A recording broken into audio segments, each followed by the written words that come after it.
جس طرح ایک انسان کے لیے زندگی گزارنے کے لیے کھانا پینا کی ضرورت ہے، اسی طرح انسان کے لیے مال کی ایک بنیادی ضرورت ہے۔ ہر انسان کے لیے مال ہونا ضروری ہے، بغیر مال کے وہ روزمرہ کی زندگی نہیں گزار سکتا۔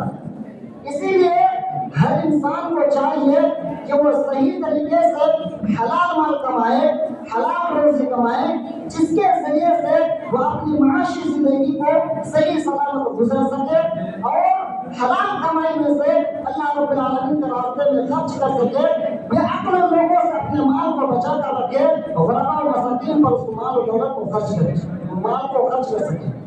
اللہ رب العالمین کا فرمان ہے وَلَا تُؤْتُوا السُّفَهَاءَ أَمْوَالَكُمُ الَّتِي جَعَلَ اللَّهُ لَكُمْ قِيَامًا وَارْزُقُوهُمْ فِيهَا وَاقْسُوهُمْ وَقُولُوا لَهُمْ قَوْلًا مَّعْرُوفًا۔ سورہ نساء آیت نمبر 5 کہ اے لوگوں تم اپنے مال و دولت کو بے عقل لوگوں کو نہ دے دیا کرو، جس کو اللہ تبارک و تعالیٰ نے تمہارے گزارن کے قائم رکھنے کا ذریعہ بنایا ہے، وَارْزُقُوهُمْ فِيهَا، اور اس مال میں سے تم انہیں کھلاؤ پلاؤ، اور تم اس کو پہناؤ، اور تم اس کو پہناؤ۔ میرے بھائیو، اسی طرح ایک حدیث میں ہے اللہ کے نبی صلی اللہ علیہ وسلم نے عمرو بن عاص رضی اللہ عنہ کو کہا یا عمرو نعما بالمال الصالح للرجل الصالح، مسند احمد، حدیث صحیح، حدیث نمبر 17763۔ اس حدیث کے اندر اللہ کے نبی صلی اللہ علیہ وسلم نے عمرو بن عاص رضی اللہ عنہ کو مخاطب ہو کر کہا کہ عمرو بہترین مال نیک لوگوں کے پاس ہونا چاہیے۔ اس آیت سے اور حدیث سے ہمیں یہ بات معلوم ہوتی ہے کہ بہترین مال بہترین لوگوں کے پاس ہونا چاہیے، اور اس حدیث سے یہ بھی بات معلوم ہوتی ہے کہ انسان صحیح طریقے سے جائز طریقے سے وہ مال کما سکتا ہے، ان کے لیے جائز ہے کہ وہ حلال مال کی تلاش میں رہے۔ لیکن افسوس کی بات یہ ہے کہ بہت سارے ایسے لوگ ہیں جو مال کے دھیان میں نہیں رہتے، صحیح مال کمانے کے دھیان میں نہیں رہتے، حالانکہ اس کو صحیح مال حلال مال کمانے کی کوشش بھرپور کرنی چاہیے، کیونکہ قیامت کے دن اللہ تبارک و تعالیٰ ان کو مال کے بارے میں دو سوال کرے گا کہ وہ مال کہاں سے کمایا اور پھر اس مال کو کہاں پہ خرچ کیا۔ آئیے اس کی دلیل سن لیتے ہیں۔ عن ابن مسعود رضی اللہ عنہ عن النبی صلی اللہ علیہ وسلم قال لا تزول قدم ابن آدم يوم القيامة من عند ربه حتى يسأل عن خمس: عن عمره فيما أفناه، وعن شبابه فيما أبلاه، وعن ماله من أين اكتسبه، وفيما أنفقه، وماذا عمل بما علم۔ سنن الترمذی حسنہ الالبانی، حدیث نمبر 2416۔ صحیح حدیث ہے۔ عبداللہ بن مسعود رضی اللہ عنہ کہتے ہیں کہ اللہ کے رسول صلی اللہ علیہ وسلم نے فرمایا لا تزول قدم ابن آدم یوم القیامہ من عند ربہ، کہ کل قیامت کے دن کسی بھی بندے کا قدم اپنے رب کے دربار سے اس وقت تک نہیں ہٹے گا جب تک اس کے پاس چیزوں کے بارے میں سوال نہ کر لیا جائے۔ نمبر 1، ان عمره فيما أفناه، انسان کو عمر کے بارے میں پوچھا جائے گا کہ تم نے اپنے عمر کو کہاں گوایا ہے۔ وعن شبابه فيما أبلاه، پھر ان کی جوانی کے بارے میں پوچھا جائے گا کہ تم نے اپنی جوانی کو کہاں برباد کیا ہے۔ وعن ماله من أين اكتسبه، پھر اس کے بعد ان کے مال کے بارے میں پوچھا جائے گا کہ تم نے مال کو کہاں سے خرچ کیا۔ وفيما أنفقه، اور پھر اس مال و دولت کو تم نے کہاں پر خرچ کیا۔ وماذا عمل بما علم، اور تم نے جو علم سکھا ہے اس علم کے تحت تم نے کتنا عمل کیا۔ سامنے کرام، اس حدیث میں مال کے بارے میں خاص طور پر دو سوال کیا جائے گا، بیان کیا گیا ہے کہ مال کے بارے میں انسان کو کل قیامت کے دن سوال کیا جائے گا کہ تم مال کہاں سے کماتے ہو اور کہاں پہ خرچ کرتے ہو۔ مال تم نے صحیح طریقے سے کمایا تھا اور صحیح طریقے سے خرچ کیا تھا، یا پھر تم نے اس کو غلط طریقے سے کمایا تھا اور غلط جگہ پہ تم نے اس کو خرچ کیا تھا۔ میرے بھائیو، موجودہ دور پر لوگ ایسے لوگ موجود ہیں موجودہ دور میں جو اپنے حلال حرام کے فکر میں نہیں رہتے ہیں، وہ یہ غور فکر نہیں کرتے کہ وہ مال حلال طریقے سے کماتا ہے یا پھر وہ حرام طریقے سے۔ حلال اور حرام کے درمیان تمیز ختم ہوتی جا رہی ہے، انسان کو احساس نہیں ہوتا، بلکہ یہ قرب قیامت کی علامت ہے۔ آئیے اس کی ہم دلیل سن لیتے ہیں۔ عن ابی ہریرہ رضی اللہ عنہ قال قال رسول اللہ صلی الله عليه وسلم لا يأتين على الناس زمان لا يبالي المرء بما أخذ المال أمن حلال أم من حرام. صحیح مسلم حدیث صحیح ہے. ابو ہریرہ رضی اللہ عنہ کہتے ہیں کہ اللہ کے رسول صلی اللہ علیہ وسلم نے فرمایا لا يأتين على الناس زمان کہ لوگوں کے پاس ایک ایسا وقت آئے گا لا يبالي المرء بما أخذ المال کہ وہ انسان اس چیز کا پرواہ ہی نہیں کرے گا کہ وہ مال کو کہاں سے لیا امن حلال ام من حرام کہ یہ جو مال دولت اس نے کمایا کہ یہ مال حلال طریقے سے ہے یا پھر حرام طریقے سے ہے. آج وہ دور موجود ہے جس میں لوگ احساس نہیں کرتے اپنی کمائی میں اور فکر نہیں کرتے کہ وہ جو مال و دولت کو کماتے ہیں تو یہ حلال طریقے سے ہے یا پھر حرام طریقے سے. میرے بھائیوں ہر انسان کو چاہیے ہر مسلمان بھائیوں کو چاہیے وہ اپنے انکم کو دیکھے وہ کمائی کو دیکھے کہ وہ حلال طریقے سے ہے یا پھر حرام طریقے سے. سامعین کرام آئیے ہم حرام کمائی کی چند صورتوں کو جانتے ہیں تاکہ ہم اس سے بچنے کی بھرپور کوشش کریں. نمبر 1 رشوت دے کر اور دھوکہ دے کر مال کمانا یہ حرام کمائی ہے. موجودہ دور میں رشوت عام ہے ہر طرف رشوت عام ہے اوپر سے لے کر نیچے تک رشوت دینی پڑتی ہے. سرکاری اداروں میں ایڈمیشن کے لیے رشوت دینی پڑتی ہے سرکاری نوکری لینے کے لیے رشوت دینی پڑتی ہے جو کہ بالکل ناجائز ہے اور یہ حرام ہے. اسی طرح دوسرے اور معاملات ہے جس میں رشوت دینی پڑتی ہے جو کہ بالکل حرام و ناجائز ہے. اللہ رب العالمین کا فرمان ہے وَلَا تَأْكُلُوا أَمْوَالَكُمْ بَيْنَكُمْ بِالْبَاطِلِ وَتُدْلُوا بِأَيْدِي الْحُكَّامِ لِتَأْكُلُوا فَرِيقًا مِنْ أَمْوَالِ النَّاسِ بِإِثْمٍ وَأَنْتُمْ تَعْلَمُونَ کہ اے لوگوں تم اپنے مال تم لوگ ایک دوسرے کا مال کو ناحق طریقے سے نہ کھایا کرو اور نہ ہی حاکموں کو رشوت پہنچا کر کسی دوسرے کا حق اپنا حق نہ کر لیا کرو حالانکہ تم جانتے ہو. اس آیت کریمہ سے ہمیں یہ بات معلوم ہوتی ہے کہ کوئی انسان اگر باطل طریقے سے کچھ کماتا ہے تو ان کی کمائی حرام ہے. اگر وہ رشوت لے کر کچھ مال و دولت کماتا ہے رشوت دے کر وہ کوئی ناحق فیصلہ کو اپنی جانب کرا لیتا ہے تو گویا کہ یہ حرام میں سے ہے اور یہ حرام کمائی ہے. نمبر 2 چوری ڈکیتی کے ذریعے مال و دولت کمانا. چور آج کل چوری ڈکیتی عام ہے. لوگ ایک دوسرے کے پاکٹ مارنے میں لگے ہوئے ہیں چوری لوگ کرتے رہتے ہیں. ایسے چوروں کے بارے میں اللہ رب العالمین کا فرمان ہے وَالسَّارِقُ وَالسَّارِقَةُ فَاقْطَعُوا أَيْدِيَهُمَا جَزَاءً بِمَا كَسَبَا نَكَالًا مِّنَ اللَّهِ وَاللَّهُ عَزِيزٌ حَكِيمٌ کہ یہ لوگوں چوری کرنے والے مرد اور چوری کرنے والے عورتوں کا ہاتھ کاٹ دیا کرو جزاءً بما کسبا بدلہ ہے ان دونوں کے لیے جو اس نے کیا ہے واللہ نکالا من اللہ اور اللہ رب العالمین کی طرف سے عذاب ہے واللہ عزیز حکیم اور اللہ تبارک و تعالی قوت والا اور حکمت والا ہے.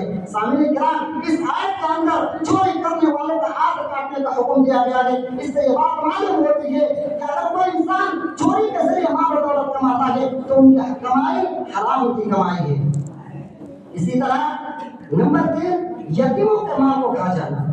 لوگ یتیموں کا مال کھا جاتے ہیں ان کا حق مانگ لیتے ہیں اور ایسے لوگوں کے بارے میں اللہ رب العالمین کا فرمان ہے ان الذين يأكلون اموال اليتامى ظلما انما يأكلون في بطونهم نارا وسيصلون سعيرا. اللہ رب العالمین اس آیت کے اندر فرماتے ہیں کہ جو لوگ یتیموں کا مال کو یتیموں کے حق کو ناحق طریقے سے کھا جاتے ہیں انما يأكلون في بطونهم نارا کہ ایسے لوگ اپنے پیٹ میں جہنم کی آگ کو ڈال رہے ہیں. جو لوگ یتیموں کے حق کو مانگ لیتے ہیں وہ اپنے پیٹ میں جہنم کے حق کو جہنم کی آگ کو ڈال رہے ہیں اور پھر اللہ رب العالمین کا فرمان ہے وَسَيَصْلَوْنَ سَعِيرًا ایسے لوگ عنقریب جہنم میں داخل ہوں گے. اس سے یہ بات واضح ہوتی ہے اگر کوئی انسان یتیموں کا حق مانگتا ہے تو گویا کہ ان کے لیے جہنم کا آگ تیار ہے. نمبر 4 ناپ تول میں کمی کے ذریعے مال و دولت کمانا. لوگ ناپ تول میں کمی کرتے رہتے ہیں اپنی بزنس میں تجارت کے سامان میں ناپ تول کمی کرتے رہتے ہیں. کیا انہیں نہیں معلوم کہ اسی ناپ تول میں کمی کرنے کی وجہ سے اللہ تبارک و تعالیٰ نے حضرت شعیب علیہ السلام کی قوم کو ہلاک اور برباد کر دیا اور اسی ناپ تول کمی کرنے والے کو اللہ تبارک و تعالیٰ سورہ مطففین آیت نمبر 1 سے لے کر 6 کے اندر دھمکی دی ہے. اللہ رب العالمین کا فرمان ہے وَيْلٌ لِّلْمُطَفِّفِينَ بربادی ہے بڑی خرابی ہے ان لوگوں کے لیے